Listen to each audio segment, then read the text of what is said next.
Ang mayaman kong asawa. 2,271 ang Somerochi. Sa Heavenly Origin Continent, si Chinyu ay nagtanim ng 10 araw o higit pa. Hindi na niya kayang ipitin pa ang magulong chi sa kanyang katawan.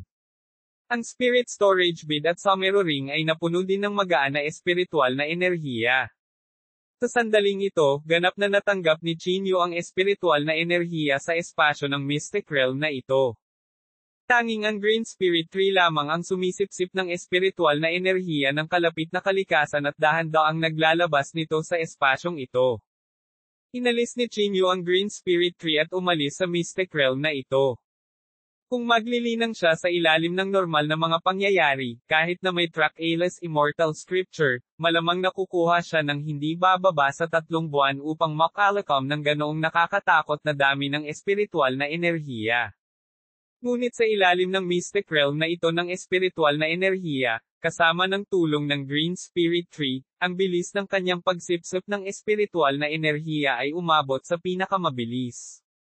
Chinyu, ang aking lakas ay nakabawi na sa True Saint Realm. Ang espiritual na enerhiya sa pagkakataong ito ay talagang masigla. Narinig ang boses ni Elder Guai. Nag-scan si Chinyu gamit ang kanyang banal na kahulugan.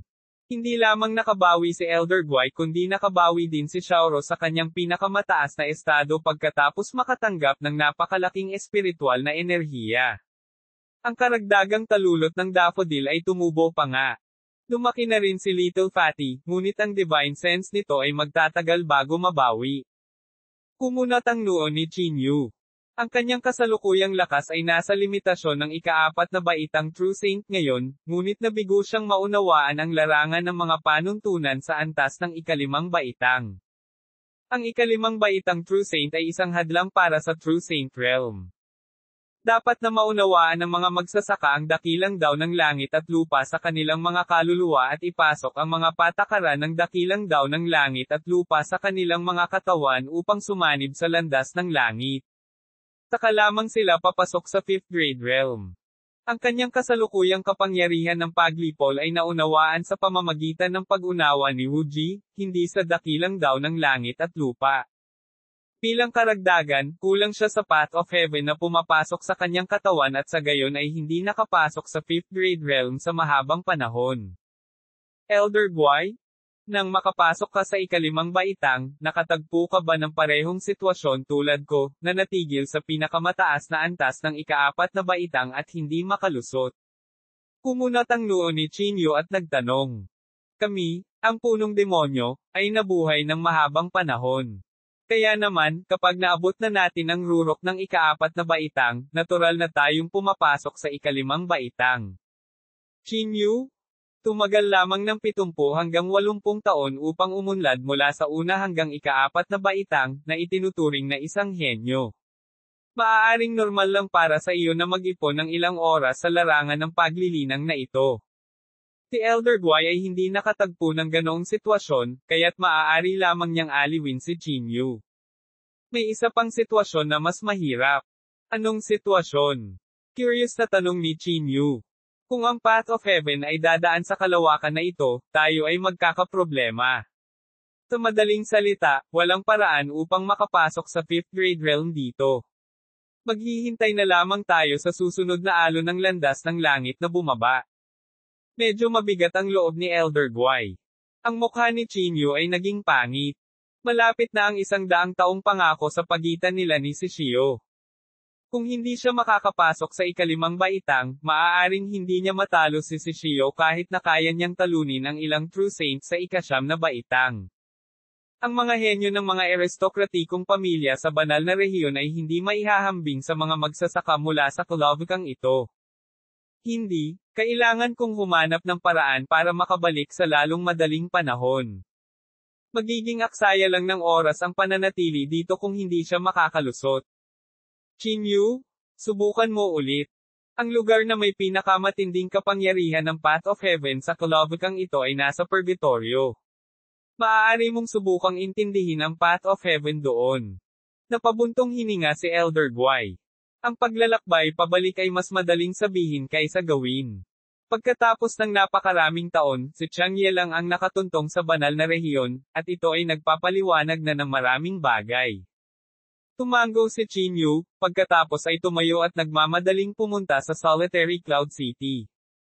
Brother Qin Yu, maaari mong subukang magtanim sa ilalim ng Green Spirit Tree ng mas madalas. Maraming tao sa pamilya yun ang umaasa sa 3 Green Spirit Tree na ito upang maunawaan ang mga patakaran ng ikalimang baitang. Sa sandaling ito, natapos na ni Yun Qindian ang kanyang paglilinang at nakipag-usap kay Qin Yu. Sa pagkakataong ito, umasa din ako sa Green Spirit Tree para magtanim pero hindi ko mahawakan ang threshold na iyon. Little girl, cultivate well. Sabihin mo kung kailan mo gustong umalis sa Somero Ring. Pagdating ng oras, isama mo ang Green Spirit Tree. Mahinang sabi ni Qin Yu. Hindi, galing ito kay Ama. Simula ngayon, maglilinang na ako ng mabuti. Hindi ko nahahayaang mangapi ang mga tao sa paligid ko. Sabi ni Yun Qindian. Pagkatapos na dumaan sa pinakamasama, dahan-dahan siyang lumabas ngayon. Sige. Mamaya na natin pag-usapan. Napangiti ng mapait si Qin Yu at hindi nag-isip sa paksa. Pumunta si Qin Yu sa teleportation formation at bumalik sa Solitary Cloud City pagkatapos ilagay ang Spirit Essence. Napakamahal nito. Talagang nagkakahalaga ito ng 10 piraso ng Spirit Essence. Napabuntong hininga si Qin Yu at sinabi. Ang Solitary Cloud City ay hindi malayo sa Heavenly Origin Continent. Ito ay dapat lamang sa kalahati ng 1 taon ng paglalakbay ng bangka, ngunit nagkakahalaga ito ng 10 piraso ng espiritong kakanyahan. Maaaring isipin ng isa kung magkano ang magagasto sa paglalakbay mula rito patungo sa banal na rehiyon. Pagkatapos bumalik sa Solitary Cloud City, sumugod siya sa Central Square at naglakad-lakad doon. Agad niyang kailangan ang Somero Chi dahil ang Somero Ring na ito ay napakahalaga sa kanya. Bumalik sa Heavenly Origin Continent, binalaan siya ni Master Heiyo na kailangan niyang lagyang muli ang Somero Chi kung hindi ay malapit nang bumagsak ang Somero Ring. Gayunpaman, pagkatapos maglibot, wala siyang nakitang Somero Chi. Ang bagay na ito ay dapat na napakabihirang. Hindi pa narinig ni Qin Yu ang special chi na ito sa Holy Region. Magsama-sama. Isang 3rd grade true saint ang nangunguna sa paghahanap para sa 3-faced spiders. Kailangan lang ng isa pang malakas na suporta para makumplito ang koponan ng 3. Ang mga poison pill material ay pantay na ipapamahagi sa ratio na 5:3:2. Malakas na sigaw ng isang taong may palihim na itsura. Ay oo. Maaari kong subukan ang pamamaraang ito. Karaniwan, kakaunti ang mga tao na naglalagay ng isang stall para sa isang mahalagang bagay. Pinaalalahanan ng lalaking ito si Qin Yu. Sino ang may Somero Chi? Top-notch magical artifacts at pills exchange. Iba't ibang kayamanan ang makukuha. Kung mayroon kang Somero Chi, makukuha mo ang anumang gusto mo. Sigaw ni Qin Yu. Hindi ba ito si Qin Yu? Ang taong ito ay isang walang awa na tao na pumatay kay Ming Yu. Nabalitaan ko na inilipat niya ang lahat ng mga kayamanan ng Asher Firmament Sect. Dapat mayroong maraming mga kayamanan. Ano itong Somero Chi? Bakit hindi ko pa ito narinig dati? Ang sigaw ni Qin Yu ay nakaakit ng maraming tao. Inilabas niya ang isang mesa mula sa singsing ng Somero na nakadisplay ng iba't ibang mga table tasks. Inilabas pa niya ang silver spear na nakuha niya mula sa Fire Unicorn Continent. Kaagad, dumami ang mga tao na nagtipon upang manood. Pagkatapos ng lahat, ang mga kayamanan ay nakakaakit ng atensyon ng mga tao sa lahat ng dako. Big Brother, wala akong Somero Chi, pero gusto ko talaga itong silver spear. Bakit hindi kita samahan ng isang gabi, at ibibigay mo sa akin ang sibat na ito? Lumapit ang isang taong may malaking balbas at misteryosong sinabi. Kuya, mayroon akong top-notch forging materials dito.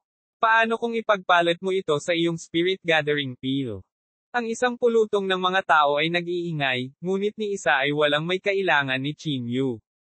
Nagdulot ito ng pananakit ng ulo ni Qin Yu. Kuya, mag-usap tayo ng pribado. Ang nangungunot na magsasaka na sumigaw ngayon ay naghatid sa kanya ng boses. Natigilan si Qin Yu. Napagtanto niya na hindi dumating ang magsasaka.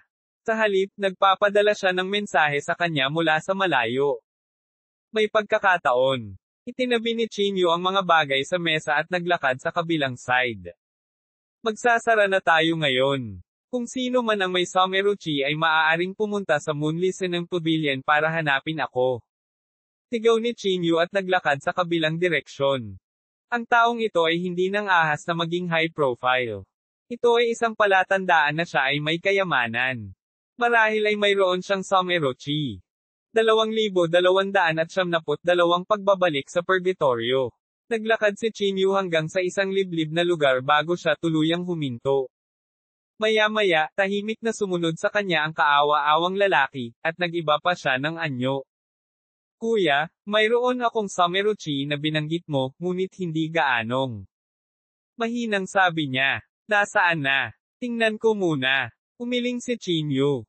Ang kanyang ekspresyon ay nagpakita ng ilang pakikibaka na para bang sinusubukan niyang matukoy kung ito ay ligtas. With all my supreme treasures, do I really need this thing of yours?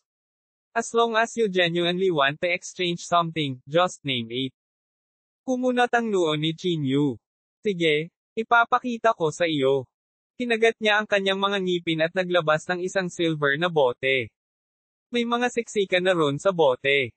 Lumiwanag ang mga mata ni Chinyu. Kahit na ang bote ay may mataas na kalidad na material. Dali-dali niyang kinuha ang silver bottle. Ang kanyang banal na pakiramdam ay pumasok sa bote, at agad niyang naramdaman na siya ay nasa mabituing kalangitan. Ang kanyang banal na pakiramdam ay pumasok sa walang katapusang espasyo. Ang singsing ng somero sa kanyang kamay ay naglabas ng isang masayang panloob na chi. Dapat ay ang somero chi. Ito ang chi ng somero, ngunit ito ay masyadong maliit. Ano ang gusto mong ipagpalit? Nakangiting tanong ni Chinyu. Gusto ko ang sibat na iyon.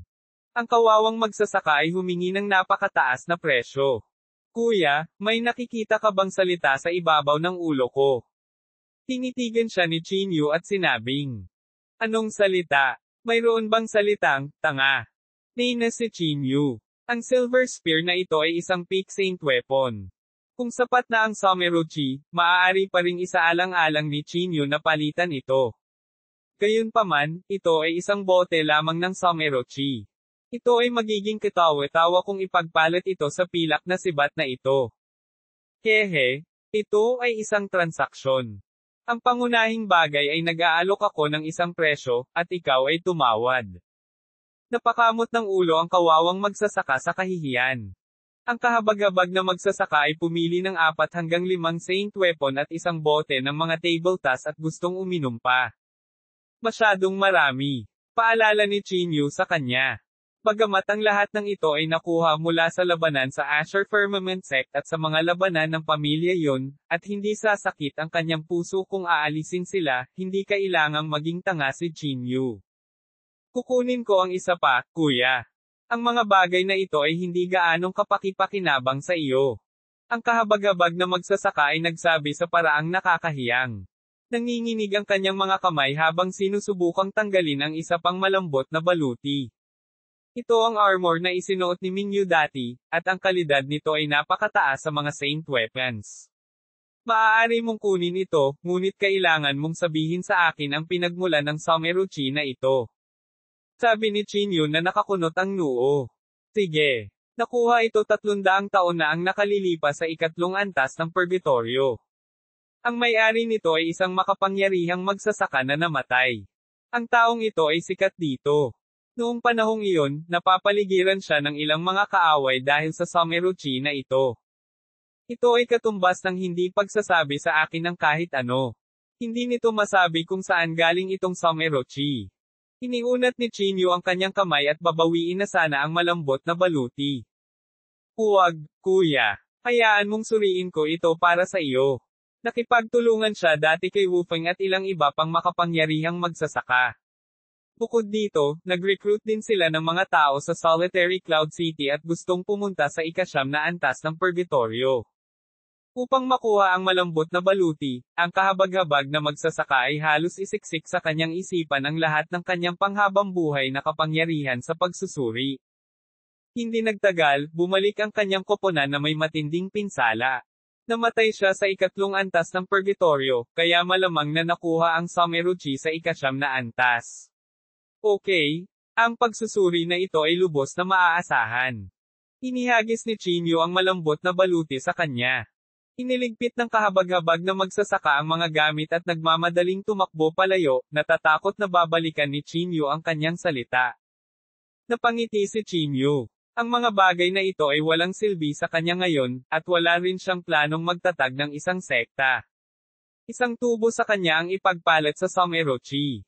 Pagkatapos bumalik sa kanyang silid sa Moon Listening Pavilion, dumating si Chinyu sa Somero Ring na may pag-iisip. Dahan-dahan niyang binuksan ang takip ng bote, at ang panloob na chi ay agad na sumugod sa espasyo. Ang surge ng spatial chi ay mabilis na lumawak sa Somero Ring, at ang Someruchi ay patuloy na nagbabago ng hugis. Bumuo ito ng sarili nitong maliit na mundo, at sa hitsura nito, ito ay dalawang kalangitan at dalawang lupain. Biglang nanginig ng husto ang singsing ng Somero. Ang mga patakaran ng Someruchi ay dahan-daang naasimilasyon at naging katulad ng Someruchi. Pagkatapos ay nagsimulang magsama ang dalawang mundo. Napaka-ilusyon. Ito ang unang pagkakataong masaksihan ko ang gayong pagsasanib ng langit at lupa. Natatarantang sabi ni Yun Chingyun. Napakaganda. Masigla ring pumalakpak sina Xiaoro at Little Fatty.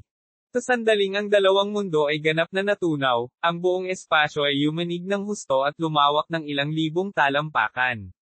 Agad na naramdaman ni Chinyu na ang Somero space ay naging mas matatag. F6. Ang isang maliit na bote ng Sumerus Chi ay lumawak sa napakalaking espasyo. Ito dapat ang orihinal na espasyo ng singsing ng Somero. Matapos masipsip ang Someruchi, nagsimula itong mabagal. Tumango si Elder Guai. Noon, akala ko ilusyon lang. Unti-unting lumiliit ang lugar na ito.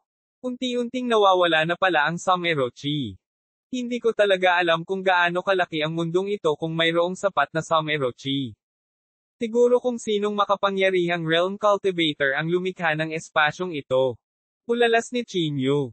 Chinyu? Ano na ang plano mo ngayon?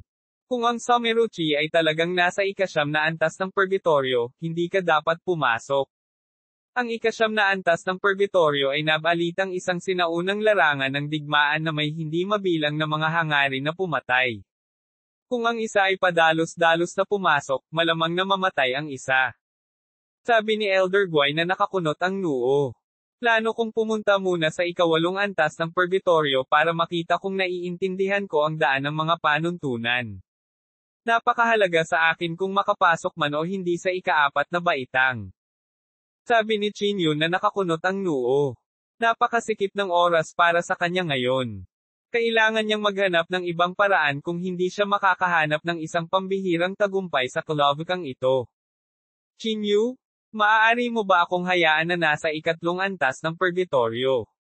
Gusto kong labanan ang mga demonyong hayop sa ikatlong antas upang sanayin ang aking sarili. Biglang sabi ni Yun Chingyun. Sa kanyang kamakailang cultivation, ang kanyang lakas ay tumaas sa ikalawang baitang True Saint, ngunit ang kanyang aktwal na kakayahan sa pakikipaglaban ay napakahina. Sige, kung meron man, durugin mo lang ang Jade Sleep, at malalaman ko agad. Medyo nag-alala si Chinyu. Ito ang Seal Power Talisman. Iniimbak nito ang aking buong lakas na pag-atake. Kunin mo rin ito. No need. I can't hide behind all my life. Don't worry. I'll be fine. Medyo marami rin akong kayamanan na dala. Determinadong sabi ni Yun Chingyun. Sige, kailangan mong mag-ingat. Nang makita ang determinadong ekspresyon ni Yun Chingyun, tumango lang siya. Pupunta ako sa ikatlong antas kasama mo. Nahihiyang sabi ni Wang Feng, at namula si Yun Chingyun. Sige. Pwede kayong magsama-sama at mag-ingat sa isa't isa.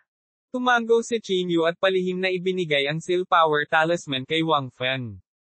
Uwi. Sa Blue Horizon Continent, biglang iminulat ni Hua Tian ang kanyang mga mata, na nagpakita ng isang bakas ng kinang. Pumunta ka sa ikawalong antas ng purgatorio. Hinulaan ko ito gamit ang aking primordial heavenly divination. Ang swerte ko doon. Sige. Hindi nang ahas magtanong si Nangong Chi at mabilis na tumango. May isang pagkakataon sa krisis, at mayroon ding ilang layunin sa pagpatay sa pagkakataong ito.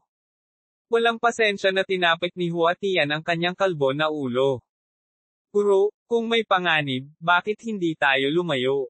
Pagkatapos ng lahat, sa primordial heavenly divination, mas lalakas lang ang lakas ni Master. Tanong ni Nangongqi na nakakunot ang noo. 2,273 pagpatay sa puting unggoy. Papalapit na ang magulong panahon, at walang makakaalis dito. Bawat dakilang daw ay may layuning pumatay. Ang primordial heavenly divination ay makakatulong lamang sa iyo na gumawa ng isang pagpipilian. Isang misteryosong ngiti ang ipinakita ni Huatian. Napag-isipan ko na kung makakalagpas ako sa mga hadlang ng landas ng langit sa pagkakataong ito o hindi ay nakasalalay kay Qinyu. Oo, Master. Nagpakita rin si Nangongqi ng nakakatakot na ngiti. Kahit sino pa ang namatay, basta nakakapit siya ng mahigpit sa hita ni Huatian, ayos lang. Uwi. Naglakad-lakad si Qinyu sa gitnang plaza ng Solitary Cloud City upang tingnan kung may mga magsasaka na pupunta sa ika-8 antas ng Purgatorio. Gayunpaman, wala siyang nakitang makapangyarihang mga magsasaka.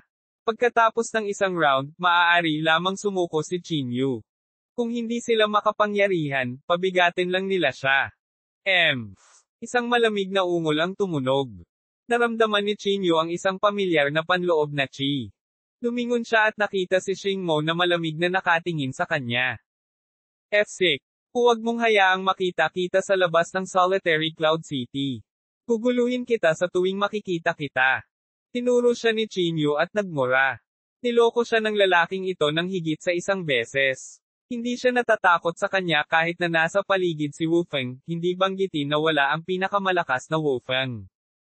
Hindi ka magiging energetic ng matagal. Huwag kang masyadong magmalaki. Mabangis na sabi ni Xingmo at tumalikod para umalis. Qinyu? Mag-ingat ka. Nasa iyo ang kabaong ng babaeng nakamaskara at ang divine artifact ni Soulin. Maraming tao ang nagnanasa sa iyo. Subukan mong huwag masyadong mataas ang profile. Nandoon din si Jiyo. Si Qinyu ang ipinadala ng boses niya. Alam ko na ang gagawin, salamat. Tumango si Qinyu. Ang mga taong ito ay parang mga clown sa kanyang paningin. Dahil hindi makahanap ng angkop na tao para bumuo ng isang team, umiling si Qinyu at umalis sa Solitary Cloud City. Matapos iwan sina Wang Feng at Yun Qindian sa ikatlong antas, nagsimula siyang magmadali sa ika-8 antas ng Purgatorio. Gayunpaman, may ilang magsasaka na lumitaw sa likod ng kanyang barkong pandigma. Ang kanilang mga katawan ay nakabalot sa isang layer ng berdeng panloob na chi, at ang panloob na chi sa kanilang mga katawan ay lihim na sukdulan. Si Qinyu ay umalis sa Solitary Cloud City. Ang kanyang intensyon ay dapat na mas malalim pa sa Purgatorio, marahil sa ika-7 antas. May isang taong durog sa komunikasyon Jade. Hindi nagtagal, dumating si Qinyu sa ika-7 antas ng Purgatorio. Inalis ni Qinyu ang barkong pandigma at nagmamadaling pumunta sa pasukan sa ika-8 antas. Maraming mabangis na demonyong hayop ang nakatago sa ambon dito. Bagamat hindi siya natatakot, hindi mapigilan ng barkong pandigma ang pag-atake ng mga demonyong hayop na ito. Bush! Isang bagzo ng malakas na hangin ang nagmula sa likod ni Qinyu, at isang puting unggoy ang biglang lumitaw sa gitna ng nakakatakot na demonyong chi. Ang puting unggoy ay umindayog ng isang tungkod patungo kay Qinyu ng buong lakas. Itinaas ni Qinyu ang kanyang ulo upang harangin at direktang hinawakan ito. Ang katawan ni Qinyu ay biglang lumubog, at ang malaking puwersa ay bumagsak sa kanyang dalawang paa sa lupa. Sa isang iglap, nabasag ang lupa. Medyo nagulat si Qinyu. Bahagyang namamanhid ang palad niya. Bagamat ang lakas ng puting unggoy na ito ay nasa ika-8 baitang, puno ito ng brutal at mapanirang panloob na chi. Ang nakakatakot na puwersa ng mga tauhan ay maaaring hindi maabot ng ilang mga magsasaka sa ika-9 na baitang. Nagliwanag ang katawan ni Qinyu nang gininto ang liwanag, na nag-activate ng kanyang saintly body technique. Isang infiltrating pressure ang biglang bumagsak sa katawan ng puting unggoy, at naramdaman nito ang panganib. Napaatras ito sa pagkataranta na para bang hindi maintindihan kung bakit ang taong nasa harapan nito na hindi gaanong makapangyarihan ay magiging sanhi ng kakaibang pakiramdam. You may go. Ayokong patayin ka. Mahinang sabi ni Chinyu. Nais lamang niyang pumunta sa ikawalong antas ng purgatorio at ayaw niyang mag-aksaya ng oras. Pagkatapos sabihin iyon, tumalikod si Chinyu at umalis. Sino ang tinitingnan mo? Ang puting unggoy ay tila nagalit sa walang pakialam na ugali ni Chinyu. Isang awkward na boses ang pinakawalan nito. Pagkatapos nito, diretsyong ibinaba nito ang mga tauhan nito. Ang napakalaking staff ay lumawak ng 100 beses sa hangin at bumasag patungo sa Chinyu na parang bundok. Iniyuko ni Chinyu ang kanyang kamao upang magtipon ng kapangyarihan, at ang gintong liwanag ay namumulaklak sa kanyang kamao tulad ng araw. Direktang binato niya ng suntok ang Vajra staff, at isang golden internal chi ang kumalat sa staff. Isang lumalakas na puwersa ang ipinadala sa katawan ng puting unggoy sa pamamagitan ng Vajra staff, at isang gintong ningning ang kumalat sa matigas na puting balat ng puting unggoy. Sa isang iglap, nabuo ang isang gintong lambat sa katawan nito, at pagkatapos ay isang nakakatakot na puwersa ang direktang sumabog. Nabasag ang balahibo ng puting unggoy, at maraming sugat ang agad na lumitaw sa katawan nito. Masyadong makabuluhan ang gap. Sa buong lakas nito, halos hindi na maabot ng atake ng puting unggoy ang ika-9 na baitang, ngunit ang pag-atake ni Chinyu ay lumampas na sa antas na ito pagkatapos gamitin ang Sacred Body Technique. Umuungol. Ang mga mata ng puting unggoy ay biglang namula, at ang aura sa katawan nito ay tumaas sa isang nakakatakot na bilis. Nakakagulo. Kumunat ang noo ni Chinyu. Hindi katakatakang walang makakaharap sa puting unggoy na ito sa kabila ng napakatagal na nitong nasa ika-7 antas ng purgatorio. Ito pala ay may ganoong trump card.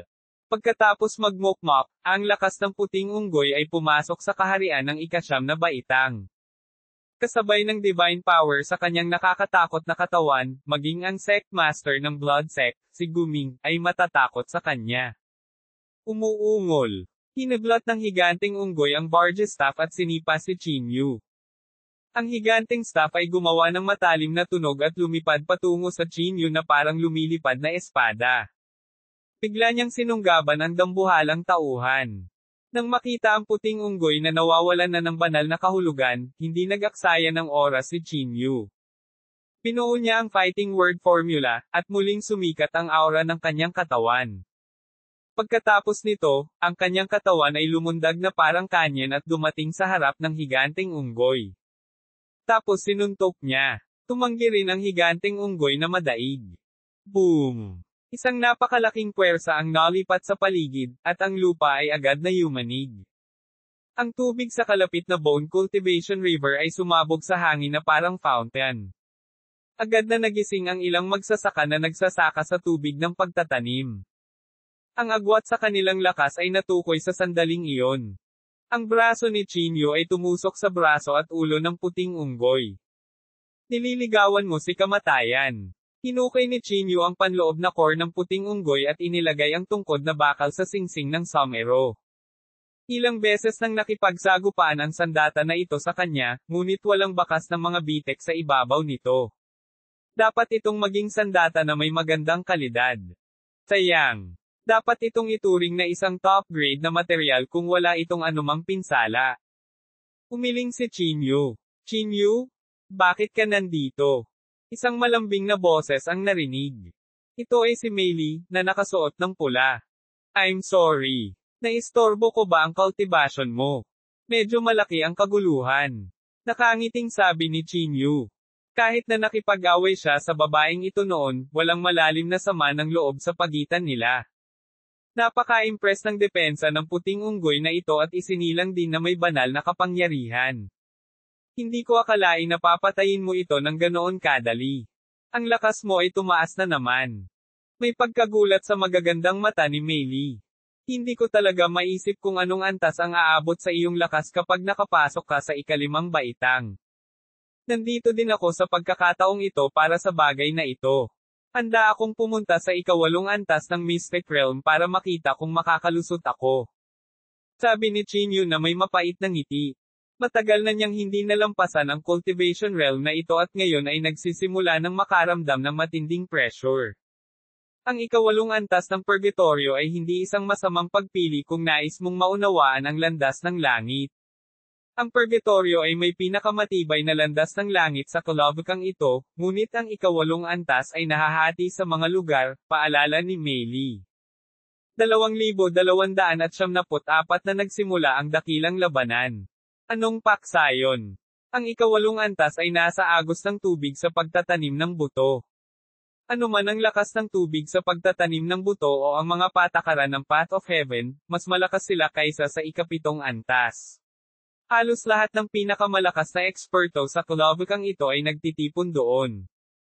Sabi ni Meili na nakakunot ang noo. Siya ay naglilinang sa ikapitong antas, hindi dahil sa ayaw niyang pumunta sa ikawalong antas. Ito ay dahil ang mga posisyon sa ikawalong antas ay inilaan na. Hindi siya naglakas loob na pumasok at sakta ng iba kahit na ang kanyang lakas ay hindi masama. Sa purgatorio, ang pagkakasugat ay maaaring mga hulugan ng kamatayan. Salamat. Tumango si Chinyu at saka naglakad patungo sa ikawalong antas. Kailangan niyang pumunta sa ikawalong antas. Kahit na nakuha mo ang isang posisyon, paano mo mauunawaan ang landas ng langit kung patuloy kang ginagambala ng mga tao habang ikaw ay naglilinang? Ang sulok ng bibig ni Meili ay gumulong sa kakaibang ngiti. Grabe talaga ang ugali ng batang ito. Ito ay napakahawig sa kanya 1,000 taon na ang nakalilipas. Ibig mo bang bumuo ng isang team kasama ako? Kumunat ang noo ni Chinyu. Magiging problema kung ang sitwasyon ay tulad ng sinabi ni Meili. Chinyu, hayaan mo akong magtanong sa iyo. Ano ang iyong plano pagkatapos bumaba ang Great Dao? Gusto kong malaman kung bakit ka nagsusumikap. Dapat akong bumalik sa banal na rehiyon, kahit na nangangahulugan ito ng pagkawala ng aking buhay. Natahimik sandali si Chinyu bago mahinang nagsalita. Sige, makakatulong ako na protektahan ka ng libre. Gayunpaman, may kondisyon ako. Dapat mo akong isama pagbalik mo sa Holy Region. Biglang tumawa si Meili at sinabing, naniniwala ka ba talaga na makakabalik ako sa Holy Region? Ngumiti si Chinyu at sinabi, hindi, ngunit nararamdaman ko ang iyong determinasyon. Ang iyong lakas ay maaaring sumuporta sa iyong determinasyon. Umiling si Meili. Pusta tayo pagkatapos. Pagkatapos ng lahat, walang mawawala. Gayunpaman, kailangan mong sakupin ang posisyon ng mag-isa. Hindi ako makikialam sa prosesong ito. Tumango si Chinyu. Top-notch din ang lakas ni Meili. Sayang kung walang libreng bodyguard. Sa Ghost Mansion, buong lakas niyang tinalo si Meili. Ang dalawa ay tumuntong sa ikawalong antas ng purgatorio.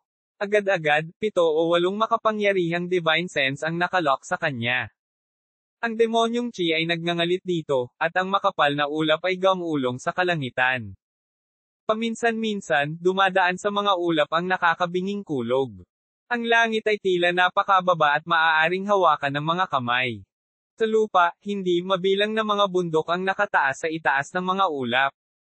Ang bawat tuktok ng bundok ay naglalabas ng isang malakas na panloob na chi. Sina Shimen, Changye, Sito Haoyu, Guming, at 4 na iba pang makapangyarihang rogue cultivator ay itinago ang kanilang panloob na chi, ngunit ang kanilang lakas ay hindi mas mahina kaysa kay Guming. At sa napakalaking taluktok ng bundok sa gitna, isang espada ang tumusok sa mga ulap, na may pamilyar na Great Dao na umiikot sa paligid nito. Ito ang posisyon ng masamang tagapaglipol. Agad na naramdaman ni Chinyu ang isang pamilyar na panloob na chi. Ito dapat ang posisyon kung saan madalas na nagninilay-nilay ang masamang pagpuksa. Sa ilalim ng pananakot ng ganap na lakas, walang nang ahas na hawakan ang pinakamataas na posisyong ito. Nandito siya. Isang walang malasakit na boses ang umalangaw-ngaw sa hangin at nakarating sa kinaroroonan ni Chinyu.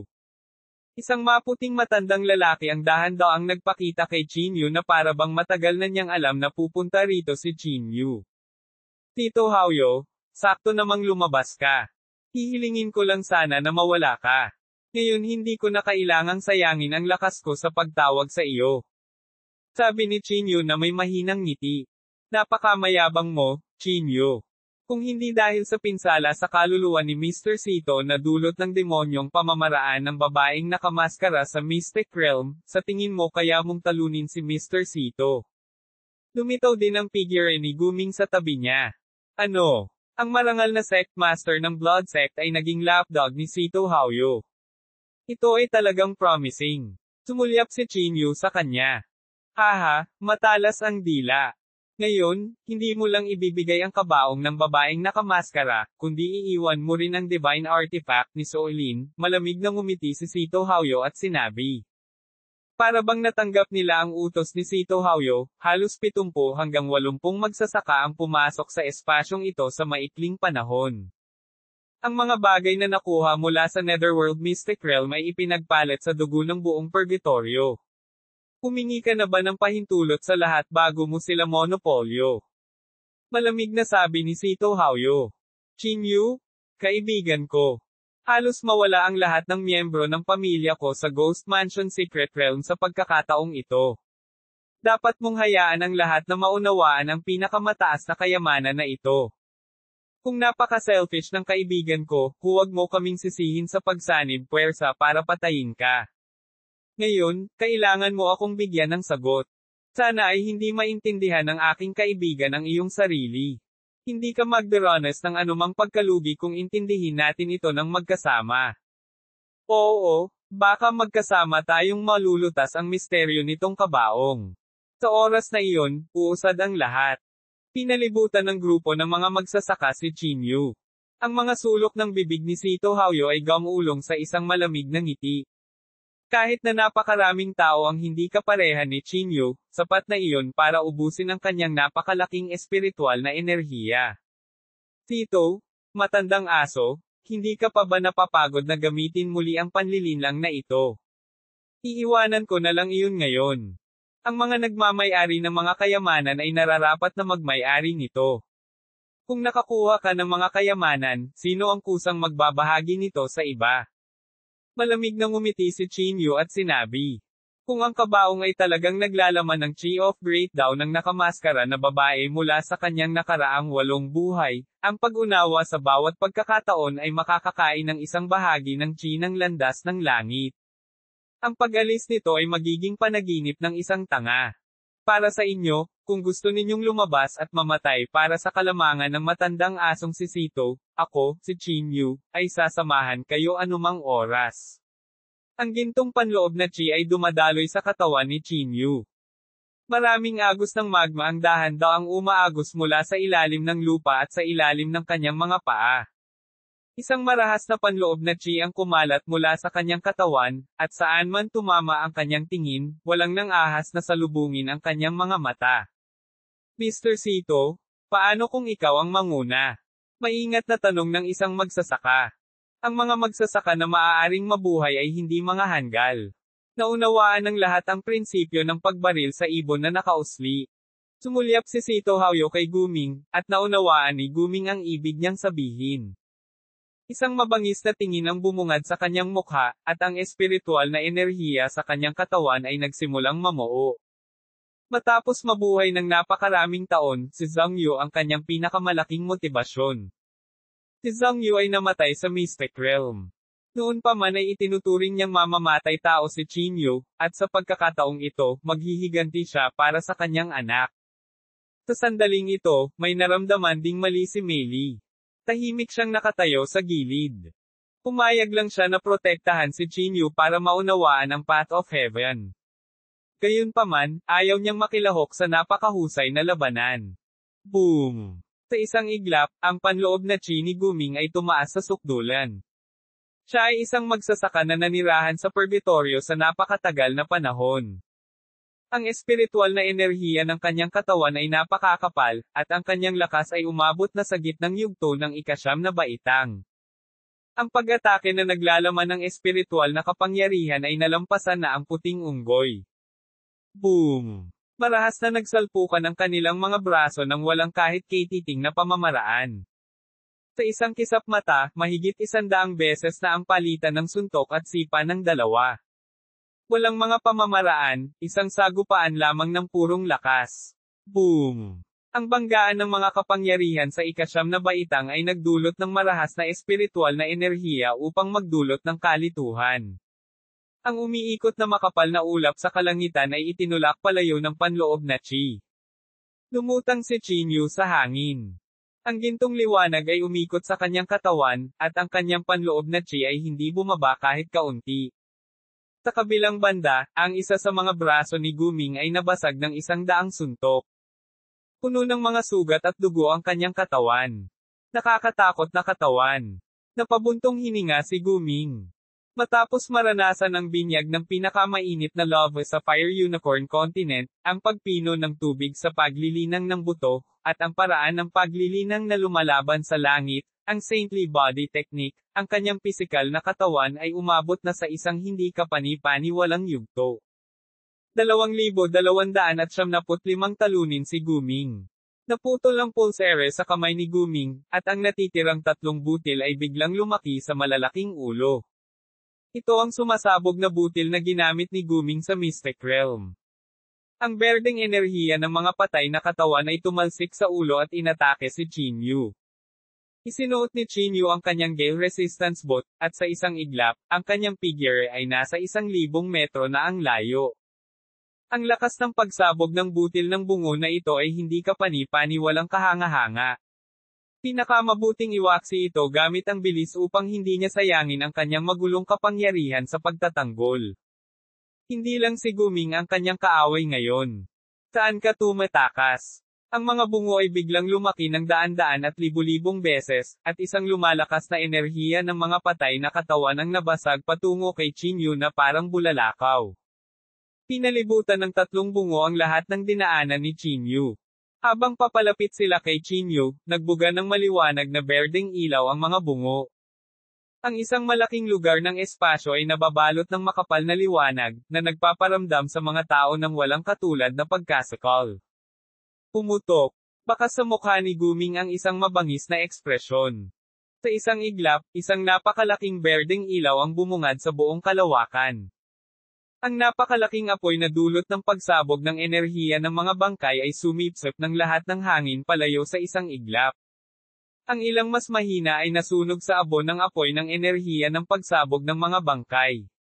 Ang selyadong espasyo ay nagdulot ng mas matinding pagsabog. Agad na binalot ng nakakatakot na apoy ng bangkay si Chinyu. Ang kalasag ni Soulin. Ang boxing glove sa mga kamay ni Chinyu ay biglang naging isang napakalaking kalasag. Ang apoy ng multo ay nag-apoy ng husto ngunit hindi makalusot sa napakalaking kalasag. Ito ba ang banal na artifact ni Soulin? Napakalakas nito. Isa itong banal na artifact na maaaring magbago. Parehong opensa at depensa sa isa. Napakaganda kung mayroon ako nito. Uwi. Maging ang isang veteranong cultivator tulad ni Sito Haoyo ay tumingin sa banal na artifact ni Soulin na may nagbabagang tingin. Inalis ni Chinyu ang kalasag ni Soulin, at siya ay ganap na hindi nasaktan. Gayunpaman, upang ipagtanggol laban sa nakakatakot na pag-atake na ito, naubos niya ang kalahati ng kanyang magulong kapangyarihan. Chinyu, kailangan kitang bitawan at samahan ang anak ko ngayon. Nagpakita ng sama ng loob ang mukha ni Guming. Siya ay tumalon ng mataas sa hangin, at ang kanyang buong katawan ay naglalabas ng mga bilog ng berdeng alon. Habang ang kanyang mga paa ay nakadapa sa lupa, ang berdeng kapangyarihan ng mga patakaran ay biglang nanginig ng marahas. Ang Dark Abyss Domain. Sa isang iglap, naramdaman ni Chinyu ang kakaibang kapangyarihan sa ilalim ng espasyo. Habang tinatapakan ni Guming ang kanyang mga paa, ang kapangyarihan ay biglang hinigop. Pumunta ka sa impyerno. Itinapon ni Guming ang sarili kay Chinyu sa kakaibang poster. Mabangis na bumangon ang kapangyarihan mula sa lupa. Ang kanyang braso ay biglang lumawak, at ang berdeng kapangyarihan ng mga patakaran ay nakapulupot sa kanyang braso. Sa isang nakakatakot na aura, nabasag ito patungo sa ulo ni Chinyu. Gusto kong makita kung paano mo nilalabanan ang kapangyarihan ng mga patakaran. Pinaikit ni Sito Haoyo ang kanyang mga mata. Naghagis din ng suntok si Chinyu. Ang apoy na kamao na nag-aapoy sa kapangyarihan ng paglipol ay biglang umatake. Ang madilim na kailaliman at pagkalipol. Ang dalawang alituntunin ay nag-intertwined at nilipol. Sila ay muling isinilang sa kanilang tunay na katawan. Napuno ng nakakatakot na pagsabog ang buong espasyo. Napuno ng berdeng enerhiya ng mga bangkay at nagninangas na itim na apoy ang buong espasyo. Umuungol. Ang kapangyarihan ng mga alituntunin na umaalingaw-ngaw sa lupa ay bumangon sa katawan ni Guming halos kaagad. Agad na naging dark green ang braso niya at nagbuga ng madilim na berdeng ilaw. Pitek. Pitek. Habang ang kapangyarihan ng paglipol ay sumalungat sa madilim na kailaliman chi, ang kapangyarihan ng paglipol ay nagsimulang gumuho.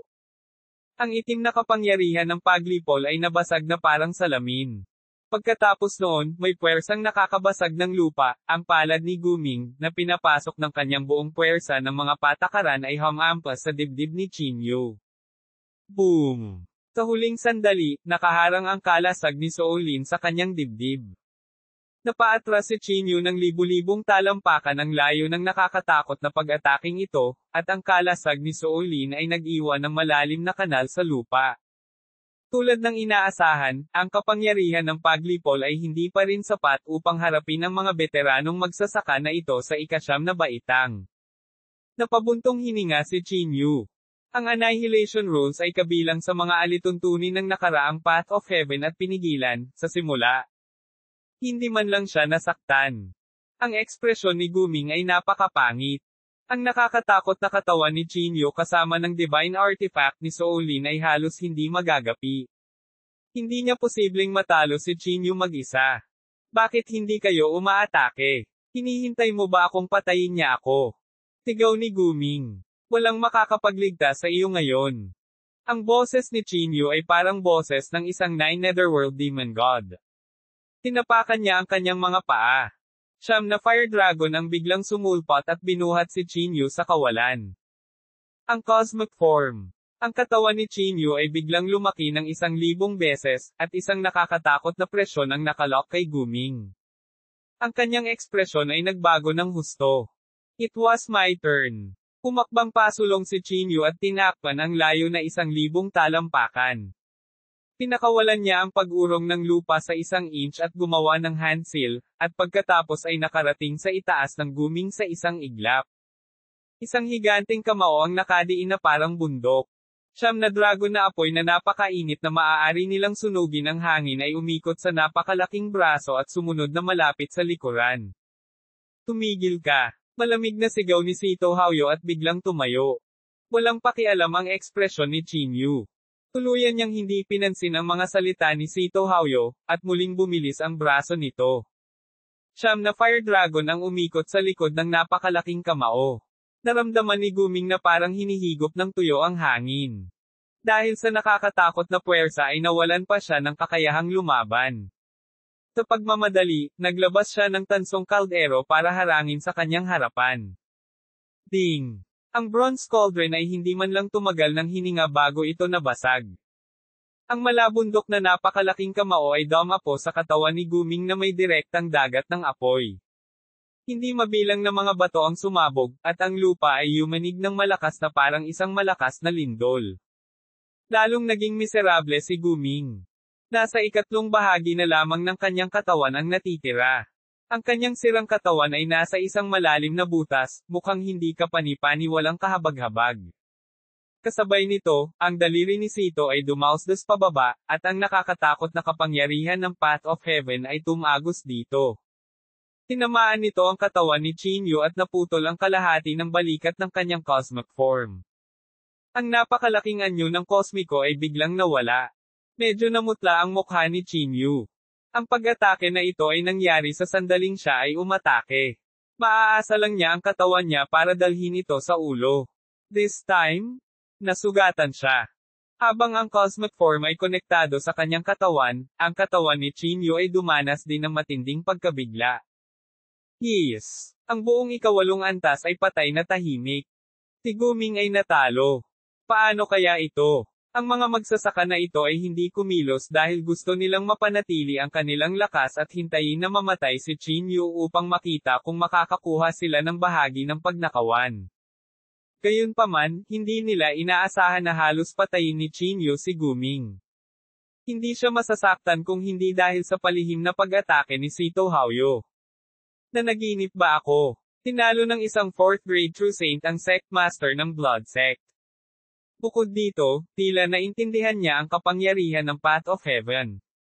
Paano mauunawaan ng ika-4 na baitang ang kapangyarihan ng Path of Heaven? Hindi ko maintindihan. Matatanggap ko pa rin kung natalo na ng ika-5 baitang si Guming. Gayunpaman, nasa ika-4 na baitang true saint lang ang lakas niya. Ano ang nangyayari? Masiglang nag-usap ang grupo dahil ang ilang mga magsasaka ay hindi kailanman nakipag-ugnayan kay Chinyu. Kaya naman, ang kanyang pagganap ngayon ay tila pantasya sa kanila. Hindi mo naiintindihan ito, hindi ba? Ang lakas ay sumasaklaw sa komprehensibong overlay ng katawan, pamamaraan ng paglilinang, banal na kahulugan, at mga kayamanan. 2,276 ang taong nakaligtas sa 2 landas ng langit. Bukod dito, ang kanyang kapangyarihan sa landas ng langit ay malinaw na dapat na mas mahina kaysa kay Guming. Dapat ay naunawaan niya ito sa pamamagitan ng pag-unawa sa daw ng ibang tao. Ang isang taong may malakas na internal chi ay nakakita ng ilang mga pahiwatig at ipinaliwanag ang mga ito sa lahat. Sa madaling salita, ang pinagsama-samang kakayahan ng taong ito ay nalampasan pa ang makalangit na threshold ng ika-5 baitang. Kahit na hindi pa niya naranasan ang binyag ng kapangyarihan ng landas ng langit, mas malakas pa rin siya kaysa kay Guming. Ang lakas ng taong ito ay malamang na maihahambing sa masamang tagapaglipol kung siya ay lumampas sa ika-5 baitang. Dapat siyang patayin ng lahat ngayon o hindi siya dapat patayin ng lahat. Napabuntong hininga ang magsasaka. Nagkaroon ng napakalaking agwat sa pagitan ng isang ika-4 na baitang at isang ika-5 baitang true saint. Ang gap na ito ay katumbas ng isang pambihirang tagumpay mula sa reversion void stage sa true saint. Ang pagganap ni Chinyu ay katumbas ng pagpatay sa isang tao sa mas mataas na antas na talagang nakakagulat. Sa sandaling ito, biglang humakbang si Sito Haoyo at malakas na sinabi, "I told you to stop. Hindi mo ba ako narinig? Sino ka sa tingin mo para sabihan akong huminto?" Lumingon si Chinyu at walang pakialam na tinitigan si Sito Haoyo. Napakamayabang at walang muwang. Huwag mong isipin na hindi ka magagapi dahil lang natalo mo si Guming. Ngayon, ipapakita ko sa iyo ang napakalaking agwat sa pagitan ng ika-4 at ika-9 na baitang.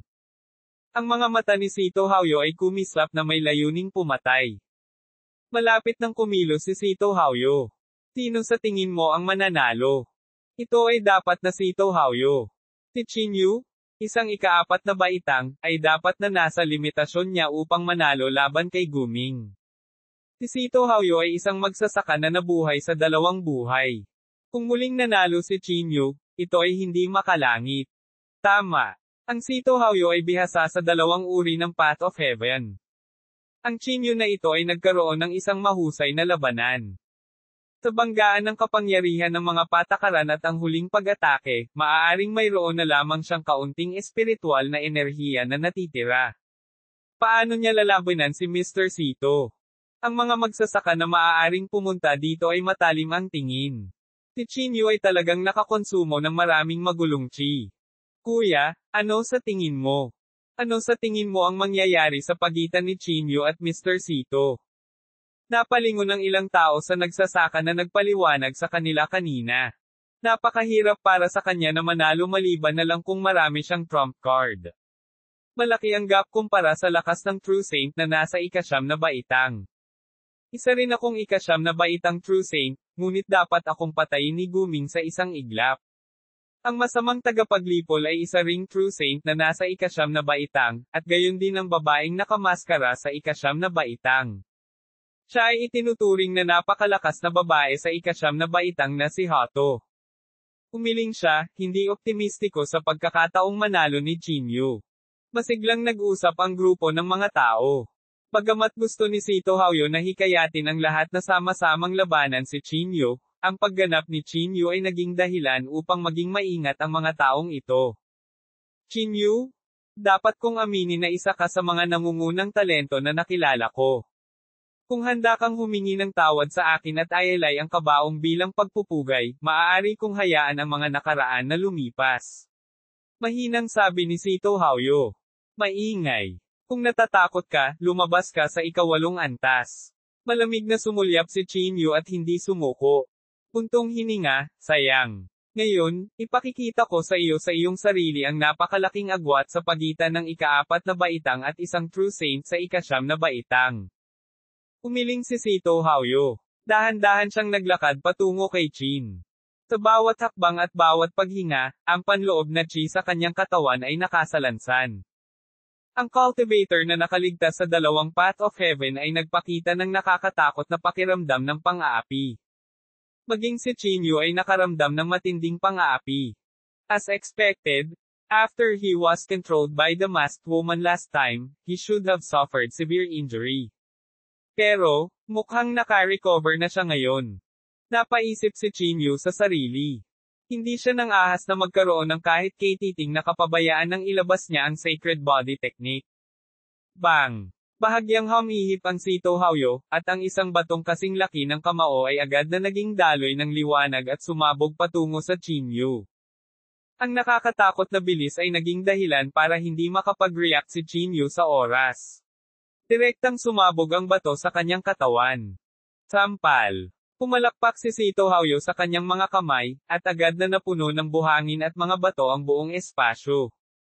Ang kanyang katawan ay tila naging black hole, at ang mga bato at butil ng buhangin ay biglang bumagsak patungo kay Chinyu. Sa sobrang bilis, kahit isang butil ng buhangin ay maaaring maging isang top-notch magical artifact. Napakakapal na espiritual na enerhiya. Sino ang makakalaban sa Sito Haoyo gamit ang ganitong uri ng espiritual na enerhiya? Bulalas ng isang magsasaka. Sa buong mahabang paglilinang, maaari niyang unti-unting maipon at pinuhin ang kanyang espiritual na enerhiya hanggang sa ito ay makompres sa sukdulang limitasyon nito. Ang proseso ay katulad ng pagbabago ng gas sa isang likido at pagkatapos ay sa isang solid, isang pagbabago sa kalidad. Ang gintong liwanag sa katawan ni Chinyu ay nabasag, at ang sacred body technique ay agad na nasira. Nagulat din siya. Hindi niya alam na napakabangis ng Sito Haoyo. Ang apoy na kamao. Nagbuga ng matinding init ang boxing gloves ni Soulin. Ang katawan ni Chinyu ay kumikislap at humarap sa Sito Haoyo, hindi siya binibigyan ng oras para mag-react.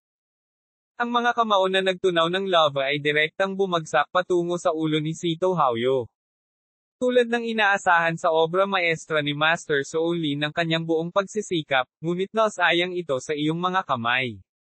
Naramdaman ang nakakagulat na kapangyarihan ng Fire Fist, sumuntok si Sito Haoyo. Ang espiritual na enerhiya ay natipon sa kanyang kamao, at ang nakakatakot na espiritual na enerhiya ay direktang nabasag ang apoy na kamao.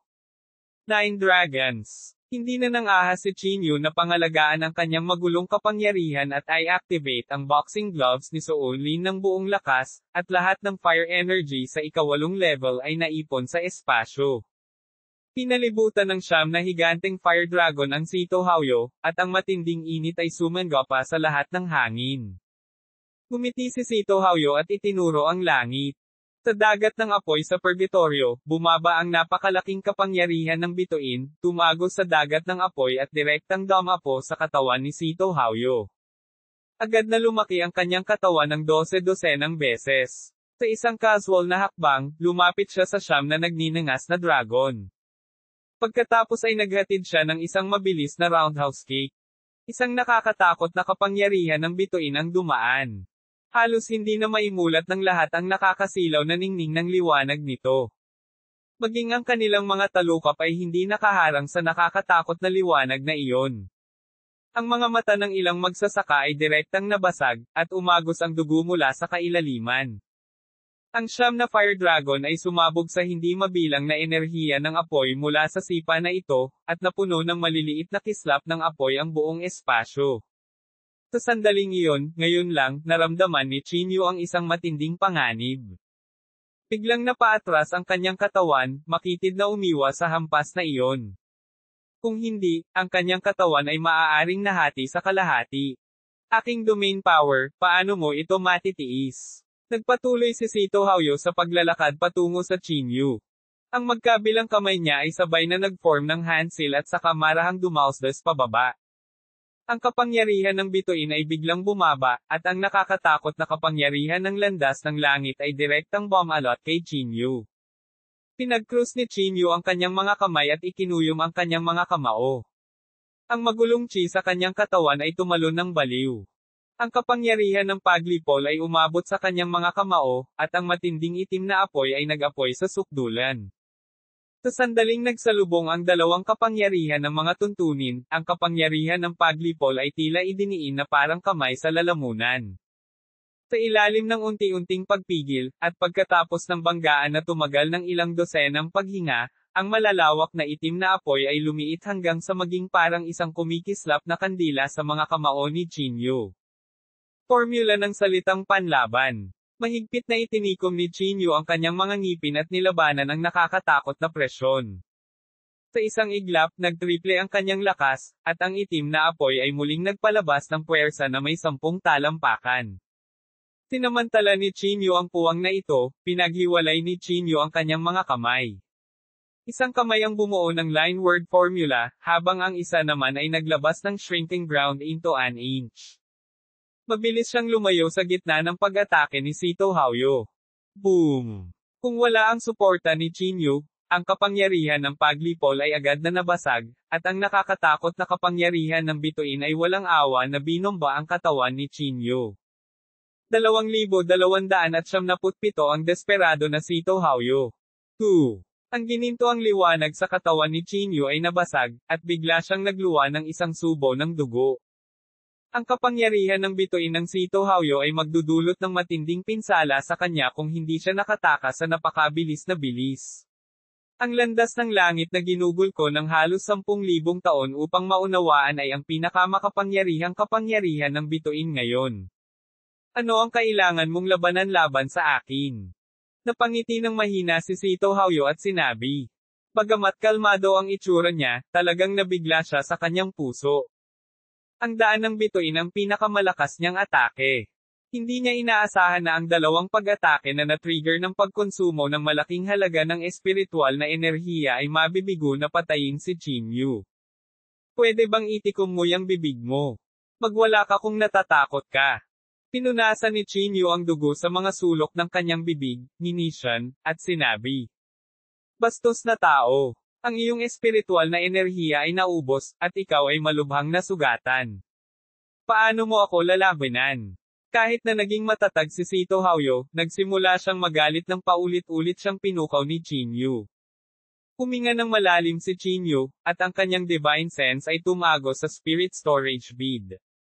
Sa isang iglap, ang nakakatakot na espiritual na enerhiya ay lumundag sa katawan ni Chinyu na parang tubig dagat, at ang kanyang panloob na chi ay muling lumakas. Talagang mayroon kang mga kayamanan na nag-iimbak ng espiritual na enerhiya. Ang ekspresyon ni Sito Haoyo ay medyo hindi magandang tingnan. Hindi na ako kakaladkarin sa iyo. Muling bumangon ang nakakatakot na kapangyarihan ng bituin sa katawan ni Sito Haoyo, at halos umatras si Chinyu sa parehong oras. Ang kanyang bilis ay mas mataas kaysa sa Sito Haoyo. Umuungol. Biglang pinitik ni Chinyu ang kanyang kaliwang kamao gamit ang kanyang kanang kamay, at isang unicorn phantom ang biglang sumugod mula sa loob ng tunog ng pangangaso ng kaluluwa.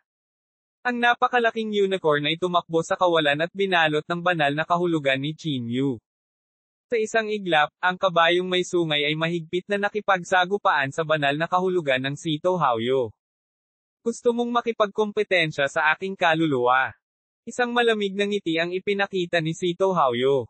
Ang isang magsasaka na nagsasaka ng wala pang 1,000 taon ay gustong makipagkompetensya para sa kaluluwa sa isang magsasaka na nagtanim ng halos 20,000 taon. Ito ay isang bagay na mahirap makuha. Kaluluwa nakabasag gintong ningning. Halos sa isang iglap, inilabas ni Chinyu ang paraan ng paglilinang ng kaluluwa na naintindihan niya sa mystic realm ng Asher Firmament Sect. Ang gininto ang matalim na espada ay namumulaklak sa dagat ng kamalayan ng Sito Haoyo. Sandaling pagkahilo lang ang naramdaman ni Chinyu at lumuhad sa lupa gamit ang isang paa, itim na dugo ang tumutulo mula sa kanyang bibig at ilong. Ang mukha ni Sito Haoyo ay parehong mapatla, at ang kanyang 7 butas ay dumudugo. Nakita mo ba iyan? Walang kapangyarihan ang Sito Hauyo sa Divine Sense na labanan ngayon lang. F6. Tito Hauyo, ang banal na sentido ng matandang ito ay bumagsak sa isang nakakatakot na taas. Napakalakas ba ng kaluluwa ni Chinyu? Napabuntong hininga ang mga nakapaligid na magsasaka. Hindi nila alam na pagkatapos na linangin ng Divine Sense ni Chinyu ang Soul Torment Mind Technique ng nakamaskara na babae, siya ay sumulong sa isang nakakatakot na bilis. Ang pinakamahalaga, pagkatapos na dumaan sa Path of Reincarnation ng Scholar sa Asher Firmament Sect, ang kanyang kaluluwa ay nakondense na sa isang hindi kapani-paniwalang antas. Kasama ang sinaunang mabangis na hayop na unicorn at ang soul-shattering golden radiance, sa wakas ay nagtapos siya sa isang draw sa Sito Hauyo. Matandang aso, bakit ka tumigil sa pagtahol? Tumawa ng malakas si Chinyu. Bagamat siya rin ay nasa sobrang kahabag-habag na kalagayan at naubos ang halos lahat ng kanyang kapangyarihan sa kaluluwa, ang pagkakita sa hitsura ni Sito Hauyo ay agad na nagparamdam sa kanya ng hindi kapani-paniwalang komportable. Hindi maitago ni Sito Hauyo ang kanyang gulat na ekspresyon sa pagkakataong ito. Ang pakiramdam ay katulad ng isang matanda at isang bagong silang na sanggol na nakikipagkompetensya sa lakas at nauwi sa isang tabla sa dulo. Ito ay Soulin Divine Artifact na naman. Ilang beses mo pang magagamit ang Soulin. Ito ay isang panlabas na bagay. Huwag mangarap na baligtarin ang ating agwat ng lakas. Mabilis na kumalma si Sito Hauyo at kinusat ang kanyang mga mata para magsuri. Sa katunayan, sa ilalim ng todong suntok na ito, naubos na ng Unicorn Inner Core ni Soulin ang halos lahat ng lakas nito. Ngayon, ang panloob na core ng unicorn ay madilim at mapurol at halos hindi ma-activate ang elemento ng apoy. Tapat na para patayin ka, isang matandang aso. Malamig na sabi ni Chinyu. Inilagay ni Sito Hauyo ang kanyang dalawang daliri sa kanyang noo, at ang damit sa kanyang katawan ay gumagalaw ng walang hangin. Ang nakakatakot na espiritual na enerhiya ay patuloy na pumailan lang sa kanyang katawan, at ang mga bituin ay kumikislap sa malawak na kalangitan sa itaas ng makapangyarihang lupa. Ang malawak na kapangyarihan ng bituin ay muling bumagsak, at ang mga tao sa kanilang paligid ay nagulat. Biglang, hindi mabilang na mga ilaw ang kumikislap, at maraming mga magsasaka ang umatras na galit, natatakot na matangay ng mga resulta ng labanan. Napakalawak ng kapangyarihan ng landas ng langit, malamang nabaliw ang Sito Hauyo, sigaw ng isang magsasaka. Masyadong mabilis ang takbo ni Chinyu. Kahit si Sito Hauyo ay hindi magagarantiya na masasaktan niya siya sa loob ng isang maliit na hanay, na nakaakit ng napakalaking sukat ng kapangyarihan ng bituin. Ang batang ito ay talagang naglalagay ng pressure sa Sito Hauyo. Sandaling natahimik ang mga magsasaka. Hindi pa nangyari ang ganoong bagay sa kalabukang ito. Kahit na ang masamang tagapaglipol ay naging walang talo sa mundong ito pagkatapos ng ikalimang baitang. Ang nakakatakot na kapangyarihan ng bituin ay namula, at inangat ni Chinyu ang kalasag ni Soulin sa isang iglap. Ang cosmic form. Biglang bumuukol ang braso niya. Kung hindi niya kakayanin ang nakakatakot na kapangyarihan. Sa sandaling ito, nakarating na si Sito Hauyo sa harap ni Chinyu at ikinulong siya. Ang kapangyarihan ng bituin ay muling nag-inject sa kanyang katawan, at isang maliwanag na liwanag ang namukadkad mula sa kanyang katawan. Boom! Sa isang iglap, tumama ang suntok niya sa kalasag ni Chinyu. Ang katawan ni Chinyu ay marahas na hinampas, at direkta siyang naitaboy ng 10,000 talampakan ng layo. Bago pa makasagot si Chinyu, tumalon muli si Sito Hauyo at direktang sinipa palabas ang mga binti ng bituin. Pitek. Ang kalasag ni Soulin ay direktang sinipa at nabasag, naging isang boxing glove at bahagyang binalot ang kamay ni Chinyu. Hindi na ito magagamit sa maikling panahon. Haha, tingnan ko kung ano pa ang magagawa mo kung wala ang kalasag ni Soulin. Tawa ng tawa si Sito Hauyo. Mapupunit ko pa yung bunganga ng tuka ng manok mo.